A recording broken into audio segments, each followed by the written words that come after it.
From the Voodoo Barbecue and Grill, 2740 Severn in Metairie, where the barbecue is heavenly and the atmosphere friendly, you'll find the best food at Voodoo. Hello, everybody. I'm Ken Berthelot, along with Renee Nadeau, and welcome to the Prep Recruiting Insider. It's Holy Cross and Jesuit Day. We'll have guests from both schools today, but first we're going to look at least the LSU recruits and see how things have fared out with the way LSU finished the season and the way the SEC has finished the season. Renee Nadeau, I'll tell you what, it's always a lot of fun. Our recruiting guru right here. Always a lot of fun to see what the recruits are thinking at this time of the year when all of the bowls and the national championship picture is all in place. You know, we're going to take you beyond signing day, on signing day and beyond, a 1 week beyond signing day, but it's always great to talk about as everything really heats up to the final decision on whether these guys want to go to school. And boy, I tell you what, the metro area as well as the state of Louisiana is blessed with a lot of talent. Let's take a look at LSU first and see what's happening with the Tigers. Are they keeping their recruits? Is everybody happy with the way things have fared out for the Tigers this year? Well, you know, we're going to talk a little bit more about it, but Jared Brazil is one of those guys, a cornerback, that they're going to need, LSU's going to need him to step up big as a cornerback and a return specialist next year. He is a 4.33 guy. Good look at him right here. He is a guy that finds the ball in flight. Tremendous burst of speed. Again, 4.33, 5'9", 180. He's a five-star guy that excels as a runner and a defensive back. Rashad Robinson out of Pompano Beach is a guy that, again, they're going to really look at. Andy Dodd is a former commitment to Alabama, switched to LSU. Ricky Jefferson is another one. Kenny, and you know him very well. He played both sides of the ball. He is getting receiving a pass as a wide receiver, but he's also excellent as a return specialist and a cornerback, and I think the Tigers are going to need his skills next year. Just a great overall athlete, too. Lewis Neal. Lewis Neal, a middle linebacker, really brings the wood, comes downhill tackler from North Carolina. He'll be a great add. Again, with Kevin Minter leaving, he may step up next year and get some reps. How about Deshaun Smith from Barb? He is receiving tight end. He's already played in some all-star games. He splits out. He's big, about 6'4", 225. Not a great blocker right now, but what a pair of hands he has. Can you see him go up there and snatch the ball away? And he's a big target, caught a touchdown in the all-star game last week. There it is. Melvin Jones, about 245, 250 right now. He's another guy that the Tigers will count on as a true freshman next year. Anthony Jennings, a quarterback. And he's going to come in the spring, and he'll compete for playing time. It'll be interesting, but to see the 6'2", 208-pound product as he airs it out. Good over-the-top throw here. Good placement on that throw. Wow, right on target. He's a super athlete, a 4.5 speed in the 40, Kenny. Moving along with Frank Heron, the defensive end. Greg Gilmore's defensive tackle, and Frank Heron is a guy that really came on last year and out of Memphis, Tennessee. He is going to be a speed rush terror, and he recorded a couple of sacks in the Under Armour game last week. Moving right along, Ethan Posick and Logan Stokes. Ethan Posick his brother plays in Illinois. Ethan Posick is mean and nasty. He finishes his blocks. He's about 6'6", 295. He will get some reps early, and I wouldn't be surprised as the season got underway next year, Ken, if you see him on the two-deep depth chart. Logan Stokes, a tight end, has converted from defensive end. Hayden Reddick out of California. And you see right here, Ken, he's coming in the spring as well. He played in the All-Star game last week, and over-the-top throw, good pocket presence, very tough, makes good decisions. 6'4", he's a good size quarterback. 6'4", 215 from Redding, California. Good size, you're not kidding. And you know, LSU kind of stole him from the West Coast teams. Quindavius Leslie is a big 6'4", 190-pound wide receiver. They're hoping they can get him all qualified for August. And Michael Patterson out of Winfield is a speed rush specialist who will really shore up that spot. Moving right along, how about Carl Malone Jr.? Carl Malone Jr., tackle guard. He is a mean and nasty guy. He may move to center, but he's a guy who can play a lot of spots. Defensive tackle, Tevin Lawson, with the losses this year. Again, he'll get a long look-see. John Darce, Kenny, I tell you what, he may wind up as a wide receiver, running back, or a safety. What a super athlete John Darce is. And you see him right here playing wide receiver. Yeah, and you see him coming down with a pass right here. What a great receiver he was. And you know, he can turn it on defense as well. You see him going up to catch the ball. Boom. You see him, actually it's an interception. He is a really outstanding player, two-way performer for Neville. Moving right along with Josh Booty. Josh Booty is a guy that, you know, they like him. He finishes his blocks. He's very strong from the waist down. Jeremy Cutter, not real big right now, but about 170. He'll grow into that spot. He'll grow at about 190, but he really brings the wood and has good instincts, good IQ as a safety. Moving right along for Davius White. Wow. He is related to Mo Claiborne, and you can make some comparisons at this level if he's better than where Mo Claiborne was as he was entering LSU. He is a great return specialist, and you're going to see him for sure on the field next year. Josh McNeil is an interesting subject. He decommitted from Alabama. He's not really officially a Tiger yet, Kenny, but he's a grade 2 away from becoming an official commitment for LSU.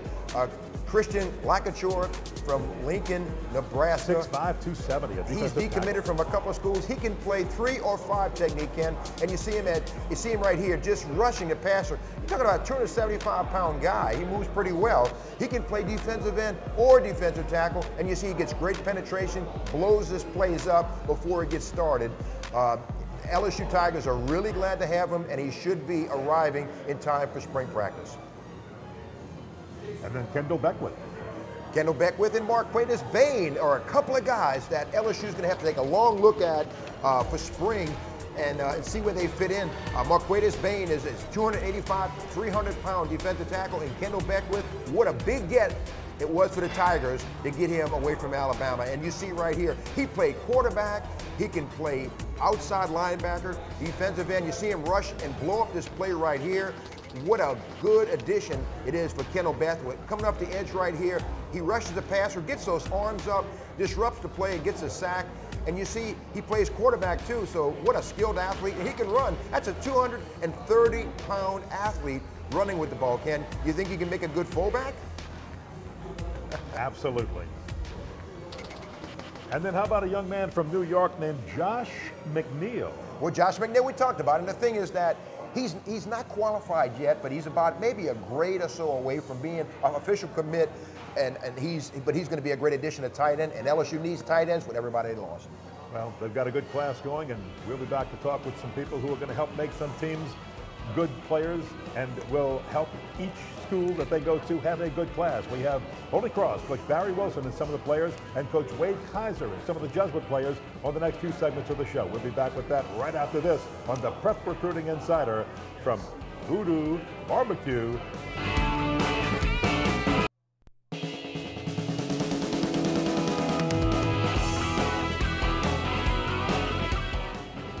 Welcome back to the Prep Recruiting Insider. We are at the Voodoo Barbecue, 2740 Severn here in Metairie, where the barbecue is fantastic. Our guest on this segment of the show is Holy Cross High School head football coach Barry Wilson and his outstanding cornerback, the 6', 175-pound Kajana Curtis. And Coach and Kajana, thanks for being with Renee and I on the show. Barry, I'm going to start with you. You took a football team that went from 2-8 2 years ago to a team that went 10-3 and all the way to the semifinal round of the playoffs. Not an easy job to do in 4A, a 4A division that was very, very tough. And how did you do it? Well, how we did it, our kids played extremely hard. I tell you, it all started in our weight room. It really did. It started our weight room in the off-season program. We had a really great off-season. They came in, everybody was really, the positive thinking that was there, and they knew they could do it. And I think once they got started and they were looking forward to the year because they didn't want to go 2-8 again, and they ended up doing a tremendous job. We were more disappointed. I'd never seen a team so disappointed when we didn't get to play Slidell the first game of the year. We got called off because of the hurricane.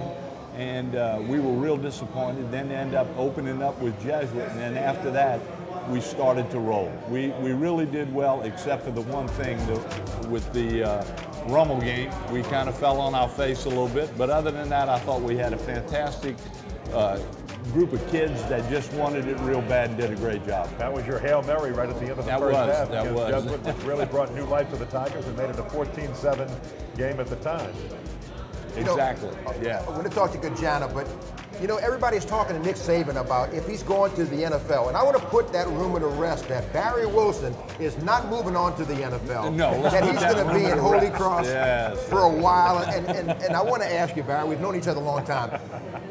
You've done a great job at Holy Cross, and you got a lot of life left in you. The Catholic League is getting put back together. The future looks great for Holy Cross, and you're going to be there a while. Oh yes, I'm going to be there. I'm not leaving anytime soon, so we're in good shape that way. I'm not leaving, and I'm not retiring, and I'm not giving it up. I've been looking forward to getting back in the Catholic League. That's why I wanted to stay as long as I could to get us back in there, and get us back in competitively. And that's where we are, and that's what I'm really looking forward to. Well, I know you and Nick Saban are tired of answering those questions about moving on, so I want to put that to rest. I'm glad you did. Kajana, we've watched you play all year, and we've got a top 25 list, and I know you had a big hit against Jesuit, but you're the kind of guy, you got good hips, you had some consideration, some offers from Southern Miss and Southeastern and Northern Colorado and Southern and Baton Rouge, and you really feel like the best place for you is the Naval Academy. And tell us what made your decision, and how did the recruiting process go for you? Well, it all in the spring, it all kind of started off kind of high. I got verbal offers from Southern Miss, Southeastern, North Texas, and then throughout the football season, it went kind of dry or whatever. And then we came back, and then I got Southern and Baton Rouge. They recently offered me. So did Northern Colorado, and I just got the nomination for West Point. So that's why I was strongly considering going there. Where do you feel like you visited the location and you like everything about where you're going into college? I mean, you feel like West Point, you said, or Navy? The West Point, I was strongly considering. It wasn't for football. I didn't commit yet. Okay, my bad. We thought you committed to the Naval Academy. No, sir. Okay. Not yet. Okay. Not bad. Talk a little bit about your style of play, because we've got some action of you where you delivered some pretty good hits, and a lot of teams didn't really throw your way out of respect for your ability. Right. Well, look at that hit in the Jesuit game right there. Boom. He's laughing, folks. He's watching it now. Well, it was pretty frustrating not getting the ball thrown my way, but I know I was helping my team out by taking part of the field away. So I was patient throughout the process, waiting on the ball to take flight in my area, and I just made a play on it. Now, Barry, you've seen some good defensive backs, and Kajana really has the skills to play cornerback or safety in the next level. He does. He has the skill to play both. He has good hips and good range. He runs well, does a good job, and he likes to hit. That's the thing I think people didn't realize. He does. He gets after it, but he is a true defensive back. He could play any one of those positions, and I think everybody's starting to notice it. I know I get a lot of calls about him, and we say the same thing. He can play. He can play at the next level. He's a good student. He's smart and intelligent. And he has come from a good family. He's a good guy all the way around. Now, Kajana, when will you make your final decision on where you're going to go? We want to know.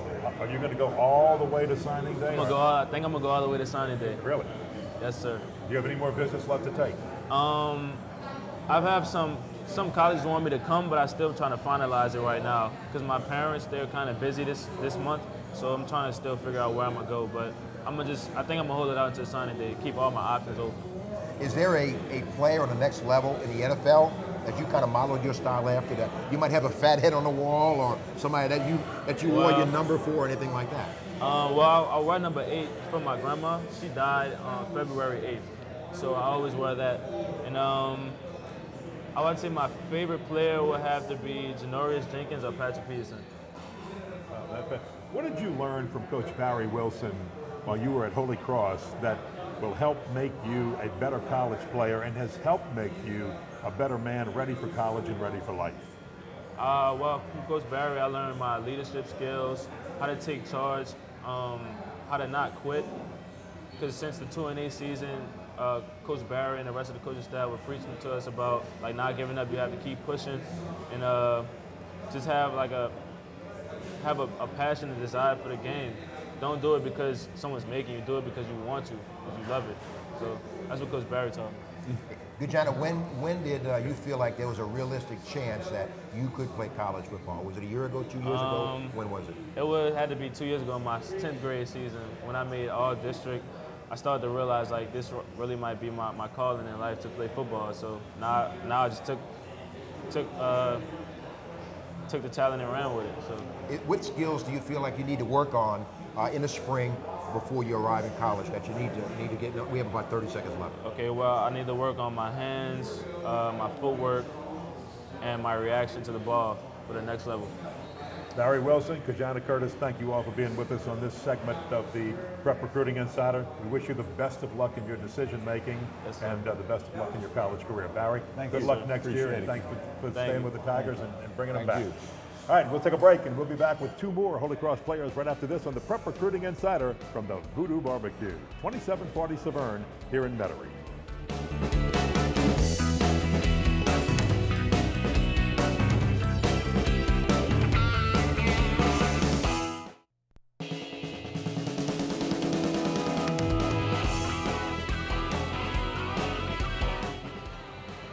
Welcome back to the Prep Recruiting Insider. Ken Berthelot and Renee Nadeau, and with us from Holy Cross on this segment of the show at the Voodoo Barbecue, 2740 Severn, is the 6'3", 190-pound wide receiver for Holy Cross, Kevin Spears, and the 5'9", 210 center, Dane Bourgeois. Kevin, we'll start with you.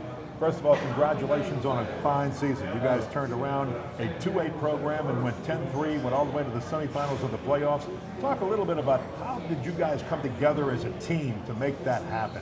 Well, you know, from the first season, you know, we didn't really do too good. So the team, you know, we decided to work hard in the weight room. And once we put in a lot of that work, it goes to show like what we can do. And we proved it on the field that we can do anything. And we made it, as far as we made it, we were very proud of each other. Coaches were proud of us, and we all worked hard.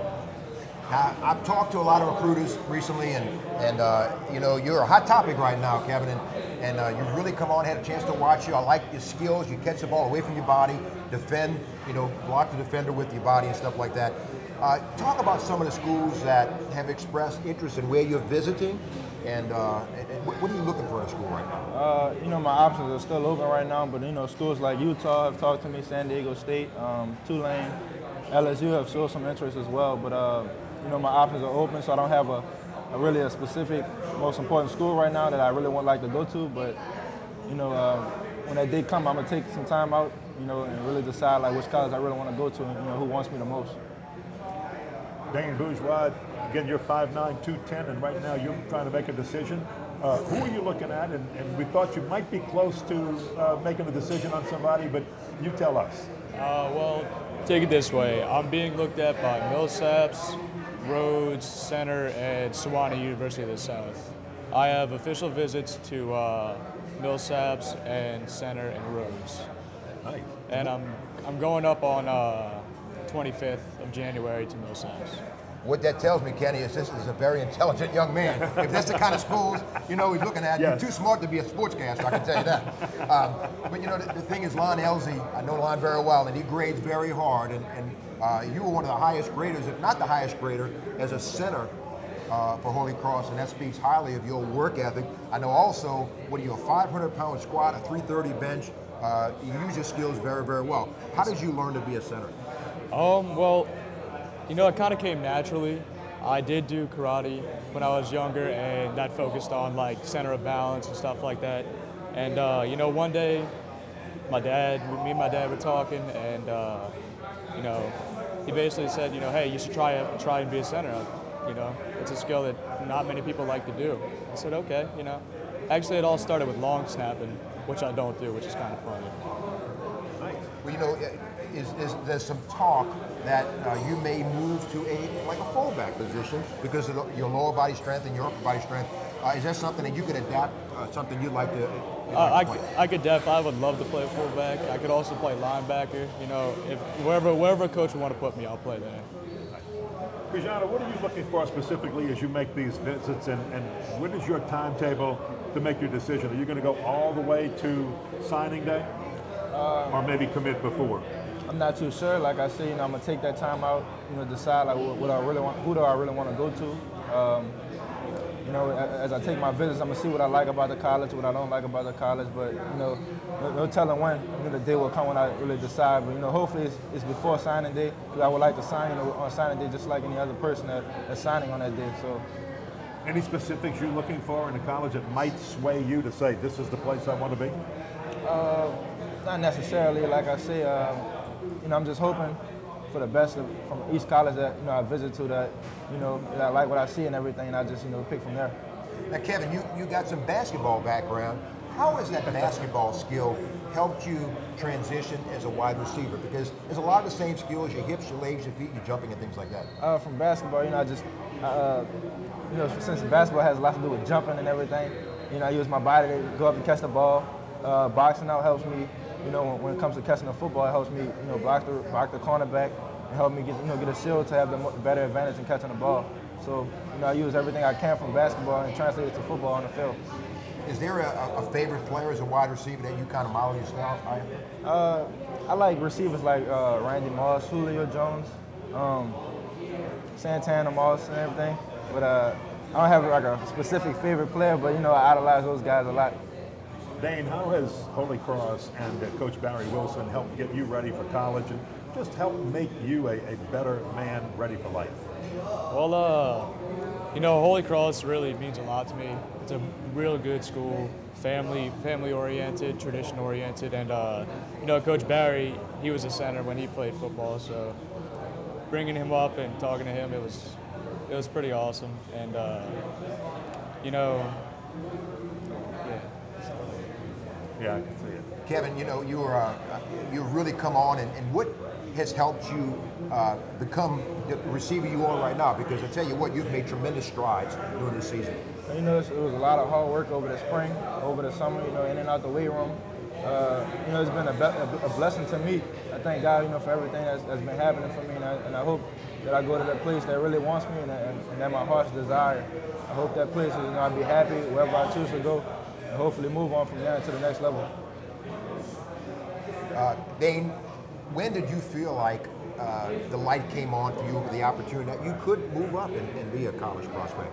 You know, I've always wanted to play in college. It's always been real close to me. Football is my love, and you know, I started putting myself out there. I didn't put myself out there junior year. I started putting myself out there after junior year, and you know, I really started believing once I started getting some letters back that I could play in college.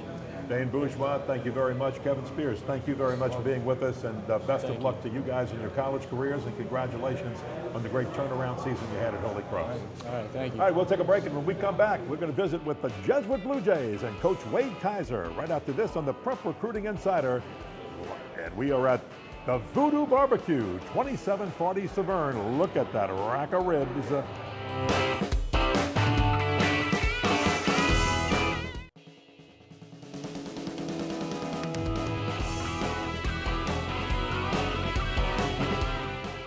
Welcome back to the Prep Recruiting Insider. Ken Berthelot, Renee Nadeau, and we are at the Voodoo Barbecue, 2740 Severn. If you're not eating a barbecue from the Voodoo, you're missing the best barbecue in Metairie, New Orleans, and the surrounding area. Our guest, Jesuit football coach Wade Kaiser. What a job he has done.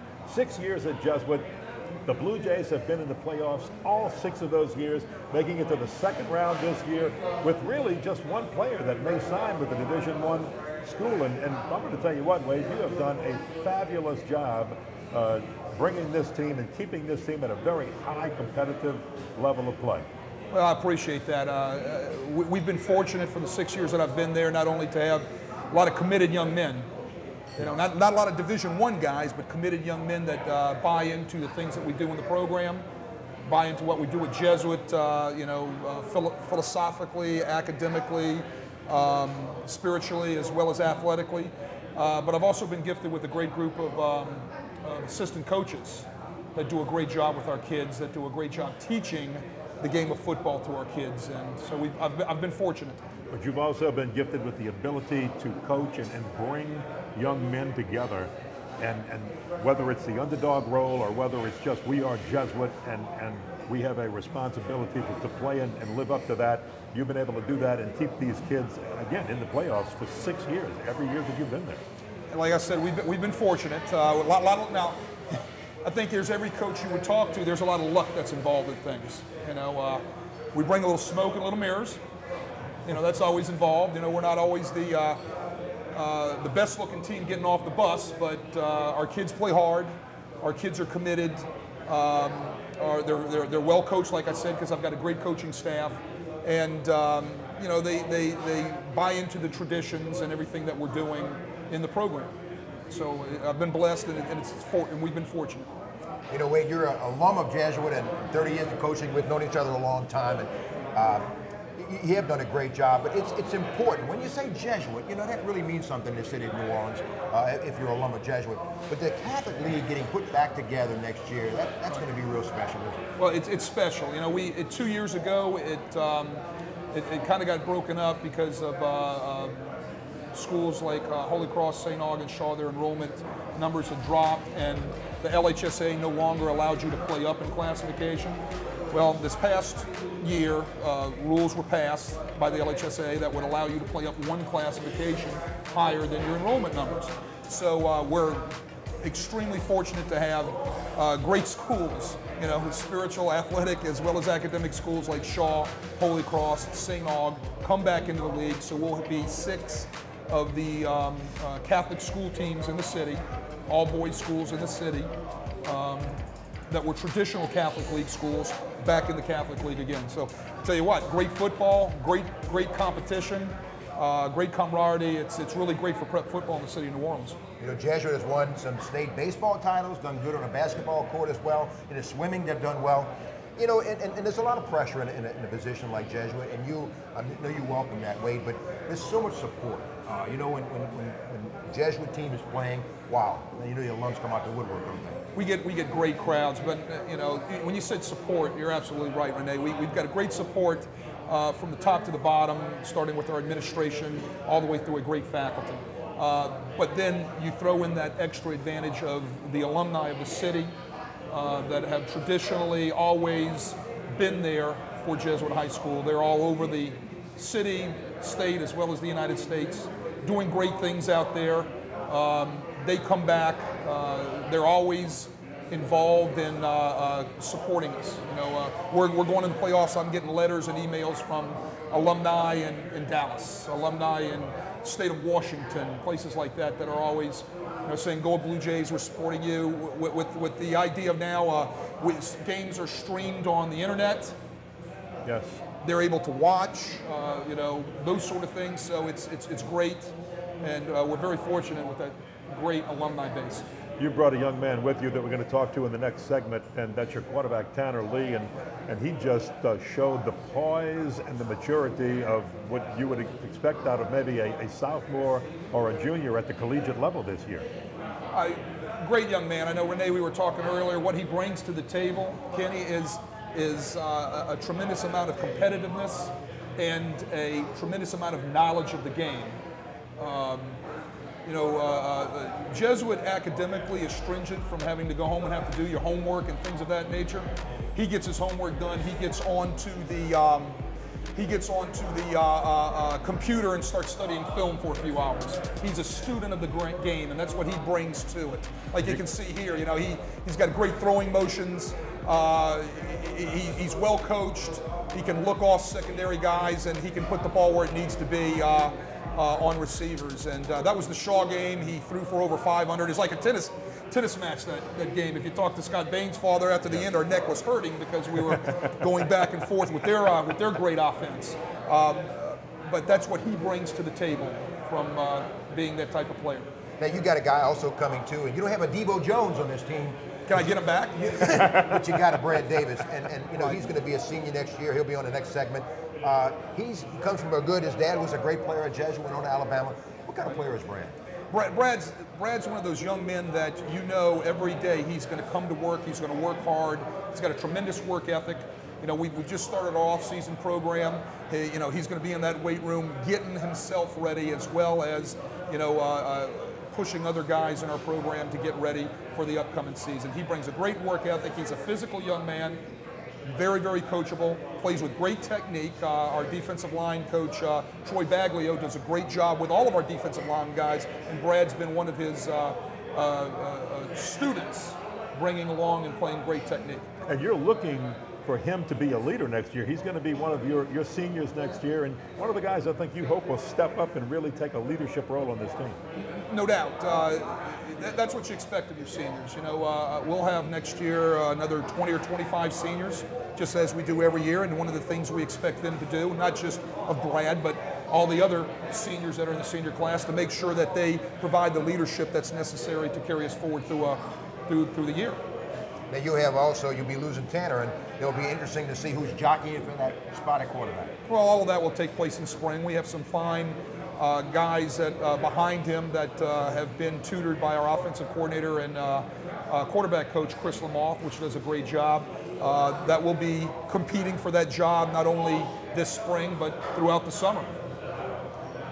Well, you got some 25 seniors, but you got a young team coming back next year, don't you?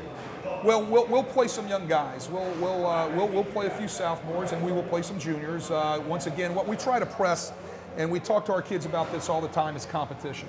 Competition brings out the best in our players. We try to compete every day at practice. We try to compete in the weight room. We want our young kids to compete. We want our young kids to know that if, you know, we're not afraid of playing young players.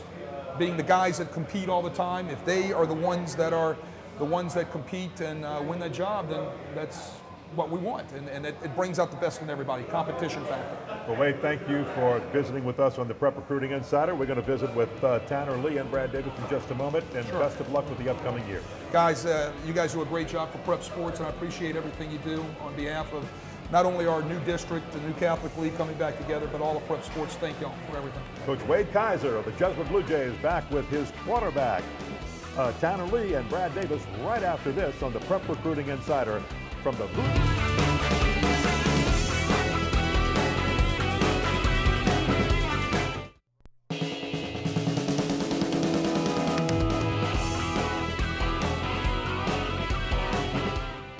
Welcome back to the Prep Recruiting Insider. Ken Berthelot and Renee Nadeau. We are at the Voodoo Barbecue, 2740 Severn here in Metairie, where the food is just the very, very best.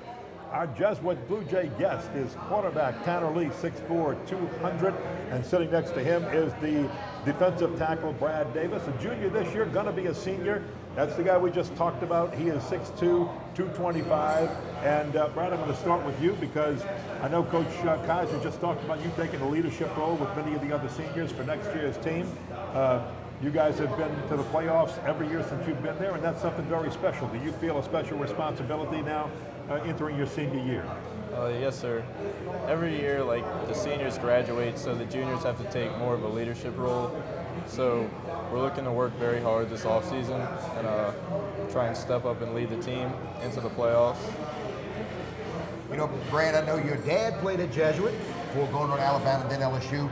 But, you know, you guys have been to the playoffs 6 times in a row with Coach Kaiser. It's a standard at Jesuit, you know, excellence. You know, anything less than playoffs and beyond is not going to be acceptable. And going to next year, you have that mindset, don't you? Yeah. I mean, we're just trying to work hard every day with the goal of getting to the playoffs and just doing the best we can with what we have. Tanner Lee, you're about to become the 6th Jesuit quarterback in history to move on to Tulane and have the opportunity to play quarterback for the Tulane Green Wave. First of all, congratulations on a fine season. Appreciate that. Your quarterbacking is what really helped the Blue Jays get to what they did. Of course, it's a team game. We understand that, but a lot rested on your shoulders, and you did a fine job. Talk about just the season and what it meant to you. This season was a huge success on my part. I mean, and as a team, because we lost so much last year. The guys were worried about what leaders were going to step up. We had a bunch of guys that stepped up that you wouldn't have guessed last year were going to step up and be leaders and push this team to the playoffs. And I mean, to come out and go undefeated until we met Rummel, obviously, and then to make a push to the playoffs was big for the senior class. And we came together as a family and really you know, kept the tradition alive, and that was important to me. You split time as a junior and kind of took the reins as a senior. And the recruiting process kind of shadowed that a little bit. It started off kind of slow, but it really, really picked up. What are some of the other schools you considered, and what were you looking for a school before you decided on Tulane? Well, the biggest factor for me was the relationships I was able to build with coaches wherever I went, wherever I visited. And I was in contact with plenty of other schools at the time, but early on, Tulane jumped out at me. The coaches, you know, I was able to make good relationships with the coaches over there, and I felt comfortable, and I wanted to grab my spot, so I committed early in late May, and I'm honored and I'm blessed, and I can't wait to get over there. Now, what are your thoughts about a young man named Nick Montana coming into the Tulane program? And of course, if you redshirt, you'll still have 3 years to play. You might actually get to learn a little bit from his dad, too. That's another thing is they let me know that they were going to have to sign another quarterback, and I mean, I understood that the competition is going to be there my entire life. I'm going to have to, if I earn a spot, I'm going to have to work to keep that spot. And the competition, it's just preparing me for life, is the way I look at it, and the way the coaches have explained it to me. And they said, I go in there and I work my hardest. Whatever happens, happens. If I have to redshirt, I redshirt. If I don't, and I go out and start, then you know it's all up to me. So I can't take that as a bad thing. And Tanner, what other schools were you considering? Did you kind of look closely at before deciding on Tulane? I went and visited Mississippi State. I talked to them often before I committed to Tulane. I talked to South Alabama. I talked to smaller schools like that. But ultimately, I felt most comfortable with Tulane. Brad, you're a 6'2", 225-pound guy right now. Where do you feel like you had to improve in what areas? Coach Kaiser said you can play as a 3-tech or 5-tech, outside or inside. Where would you rather play, and what do you feel like you need to work on next year? Just getting bigger, faster, and stronger. I need to gain some weight if I want to play 3-tech. I think that's where I'm going to play next year a lot. So during our off-season program, I'm looking to put on a lot of weight and still stay quicker and faster. Brad, what did you, and Tanner, I'm going to ask you the same question. And of course, you have your senior year left to play, but what have you taken from Coach Wade Kaiser and the Jesuit coaching staff that's helped make both of you guys the players you are going into college and the player you're going to be as a senior to accept that leadership role? He just instilled in us a great work ethic. We work hard every day, no days off. We always come prepared to work as hard as we can every day. Tanner, same question. If you know Jesuit, we don't pass the eye test coming off the bus, that's for sure. And if we're going to be successful, the guys understand that we're going to have to work that much harder to be successful. And the coaches have pushed us, and I can't ask for anything more. I mean, I love playing for those guys. I'm going to miss them, and I'm really glad that they were the ones to prepare me for the next level. We got about 30 seconds left. Shaw game was a dream game. Crazy, when you had 8,000 yards passing and I think 100 touchdowns. But you had over 500 yards, what, eight touchdown passes? What do you remember about that game? I remember it, it's a blur. That's what you're looking at. Oh, man. The defense was trying their best, but Shaw kept scoring, so we had to match them score for score. And we were able to, find a couple weaknesses, and that was the most passes I've thrown all year in one game. So, how many you threw? 30-something, 32 maybe. Well, Tanner, as you watch this, the thing that I remember the most is the very first offensive drive in the Holy Cross game. They had the Hail Mary, got the momentum back. Your drive was masterful and really put the icing on the cake for Jesuit. I congratulate you on that win, a great season, and Brad, best of luck next year with the Jesuit Blue Jays, okay? Thank you very much. I want to thank both of you guys for being with us. Tanner Lee, quarterback at Jesuit, and Brad Davis, and he'll be back for his senior year with the Blue Jays next year. We'll be back with our Legends guest, John Forcade. You talk about some great recruiting stories. Wait till you hear this on the Prep Recruiting Insider.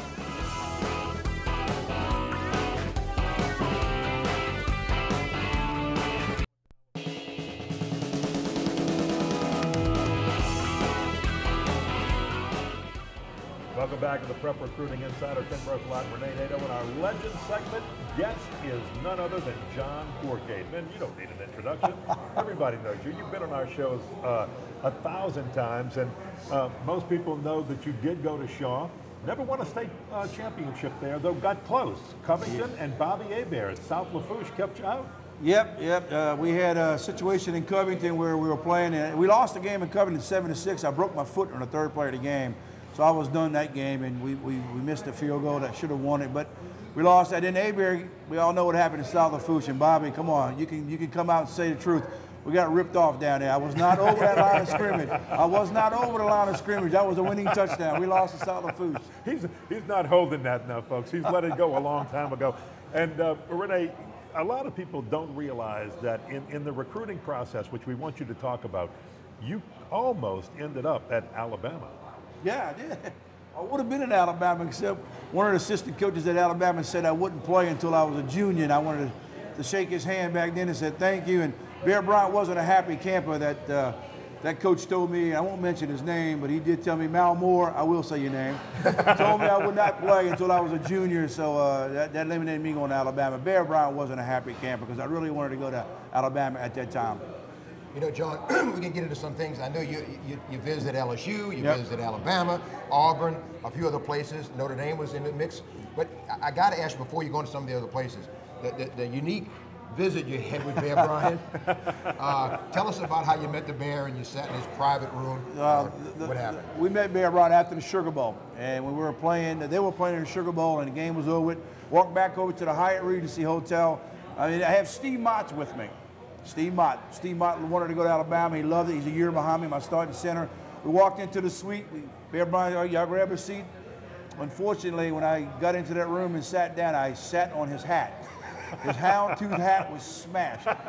And right then and there, I thought that he would be kicking me out of the room, but yeah, he laughed about it. It was pretty funny, but I was embarrassed to say I sat on Bear Bryant's hat. Dan Devine, LSU, some of the other trips you took. Hey, Dan Devine was a joke. And let me tell you about Dan Devine. I go to Notre Dame, and I'm sitting in his office. They bring me in there, and they say, Dan Devine will be here in a minute. Well, I'm sitting in his office, and there's this big bowl, looks like what people soak their feet in, on his table. And I'm sitting there, and I'm in his office 30, 40 minutes sitting there waiting. When he walks in, sits there, and they bring this cereal. And I mean, he's eating cereal in front of me and says, oh man, you look kind of nervous, don't be nervous. I looked at Dan Devine, I said, nervous? I met Bear Bryant before. Yes. I told her like it was. Well, what were you looking? What was going to sell you on recruit? What were you looking for in the program, John, when you were going through the process? It's Renee and Kenny. It's so different now, and back in the day, we didn't have all the TV you have now. You didn't have all the exposure. My problem was I came out of Shaw High School, and I guess I was a 4-year starter at Shaw, and I figured it was going to continue on. I wanted to play, and most of these schools were telling me I wasn't going to play. Charlie McClendon came in with Barry Wilson, told me I wasn't going to play until I was a junior because they had 2 quarterbacks ahead, and I understood that. But you know what? You didn't have to tell me that. Mal Moore at Alabama said the same thing. Stedman Shirley was their quarterback. I really wanted to play. I was going to go to Notre Dame because I love Eric Barsegan. He recruited me, and then Dan Devine comes in, and that was a joke in itself there. But Ole Miss comes in. Steve Sloan says, hey, you know, we'll play you as a freshman. I said, somehow put that in writing, and let's do it. And they were committed to me. They stayed here for a long period of time, recruiting me hard, and they kept pointing the fact that you're going to play, you're going to play, you're going to play. None of the other schools were saying that, but Ole Miss said I was going to play. And it was so easy to transfer to Ole Miss because of the fact that same thing I ran at Shaw, we ran at Ole Miss. And you have a little history with both of the coaches that are on today's show, and that Barry Wilson recruited you with McClendon when he was at LSU, and then you played against Wade Kaiser when he was at Jesuit. You were at Shaw. Wade was at Tulane Jesuit. Stadium, right? Yeah, we played at Tulane Stadium. Wade was playing at Jesuit, and we had a game there. I remember we were a pretty good football team back then at Shaw, and we had like 5 shutouts all year long. We played Jesuit, and you know Parrington was quarterback, Timmy, and he got tackled at the 3-yard line, rolls into the end zone, and they gave him a touchdown out of desperate need. Man, y'all beat these guys 40-0. It ended up 40-7. But yeah, that's how we played Wade. He was at Jesuit, I was at Shaw, and Barry Wilson recruited me. I loved it. I was going to go there to LSU, but when Charlie McClendon told me I wasn't going to play until I was a junior, it really upset me.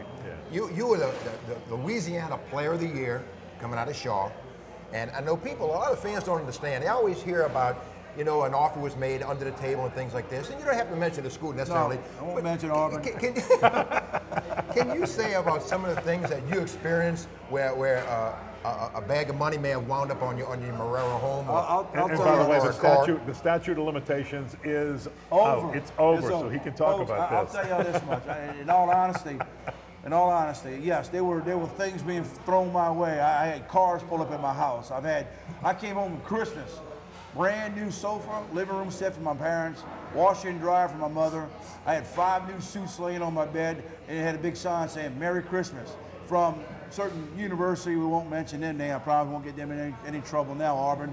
But back in the day, A lot of things were out there. I sat down at one university. They brought a guy in there. He had a list of every touchdown I would throw, every touchdown I would run, the amount of money that I would be receiving for this. And it went on back in those days. A lot of things. I had cars like crazy pull up, and people would drive up in 2 or 3 vehicles. But you know, that's how it was back in the recruiting. That's how it was, man. It was they wanted you that bad enough, they would recruit you. It was some illegal recruiting going on, but hey, I was just part of it. I wasn't the only guy sitting here telling you this. There's a lot of other guys that won't say it, but statue's over. You can't get them in trouble. There you go. You got a nephew who's at Rummel right now, and I know he's a young guy, but you know it's something that you can kind of watch from a distance now. I'll tell you this much. I got a little young nephew. He's a freshman now. He's going to be a sophomore playing next season. Just won a state championship. He didn't play as a freshman on the varsity team, but I'm looking forward to seeing Chase Forkay play in the years to come. And I promise you, we do talk about football, we communicate. He's going to be a heck of an athlete. I want to lead and show him what we went through, my brother, Keith, his dad, and myself, well, how we got recruited. And hopefully he'll get an opportunity and he'll pick a school and get a chance to go there. And hopefully, you know, when Ole Miss recruits him, that I can recruit the kid because I went to Ole Miss. It won't be anything illegal if I buy him a burger here or there, or I take him to Hooters for lunch or Voodoo somewhere for lunch and won't get in trouble. John, in the 15 seconds we have left, if you'll show that ring, tell us which championship ring you're wearing right here. Yeah, this was my championship ring from the Arena League 2 in Florida, at the Naples, Florida Firecats in '02. We won a championship, and I won a couple other ones in arena football, but this is the one I wear now because it's the latest.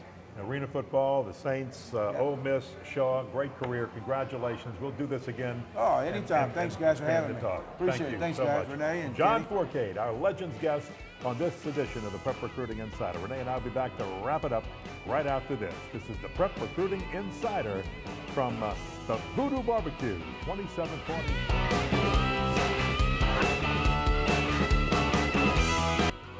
The Voodoo Barbecue and Grill, 2740 Severn, here in Metairie, right off between Vets and the I-10 Service Road. Best place for barbecue, and the atmosphere fantastic. Come visit them. You will love the food and the fun.